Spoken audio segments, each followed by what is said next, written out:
Urine infection হলে বুঝবেন কি করে?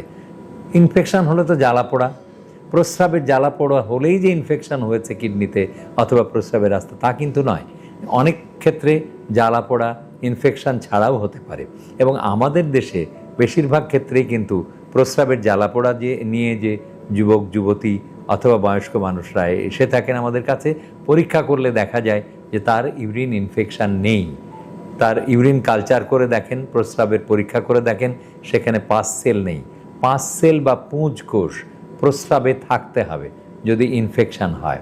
তাহলে আমরা যদি প্রস্রাবের অত্যন্ত সাধারণ পরীক্ষা রুটিন এক্সামিনেশন অফ ইউরিন বা ইউরিন RECS এই পরীক্ষাটা করে দেখি, তাহলে দেখি যে প্রস্রাবের মধ্যে 0 থেকে 5 এই পরিমাণ কোষ, পুঁজ কোষ 0 থেকে, মানে একটিও নাও থাকতে পারে, কিন্তু 5টা পর্যন্ত পুঁজ কোষ স্বাভাবিকভাবে থেকে যেতে পারে মেয়েদের ক্ষেত্রে, আর ছেলেদের ক্ষেত্রে 3টা পর্যন্ত পুঁজ কোষ থেকে যেতে পারে।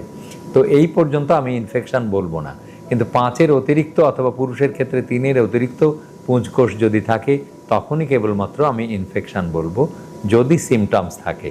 যদি সিমটমস থাকে, সিমটমস নাই, কেবলমাত্র পুঁজ কোষ আছে, ইনফেকশন নয়।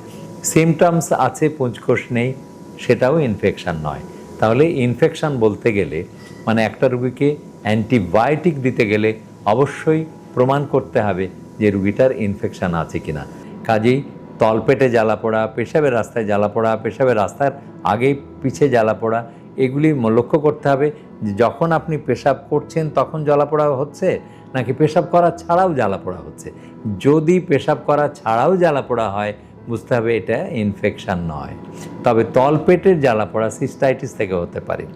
তো কাজেই এই প্রস্রাব পরীক্ষা করে নিয়ে তবেই ইনফেকশন বলতে হবে। তাহলে বললাম যে প্রস্রাবের পরীক্ষায় যদি পুঁজকোষ ধরা পড়ে এবং সেই সাথে সাথে সিমটমস থাকে তাহলে সেটা ইনফেকশন, এবং কালচার সেন্সিটিভিটি করে যে জীবাণুটার নাম আসবে, সাধারণত আমাদের দেশের ইশ্চেরিশিয়া কোলাই রোগ জীবাণু দিয়ে বেশিরভাগ ক্ষেত্রে ইনফেকশন হয়, এবং যে ওষুধে সেই রোগ জীবাণুটাকে মারতে পারবে সেই ওষুধটাকে নির্দিষ্ট ডোজে পর্যাপ্ত পরিমাণ খাওয়াই দিলেই আপনার ইনফেকশন সেরে যাবে।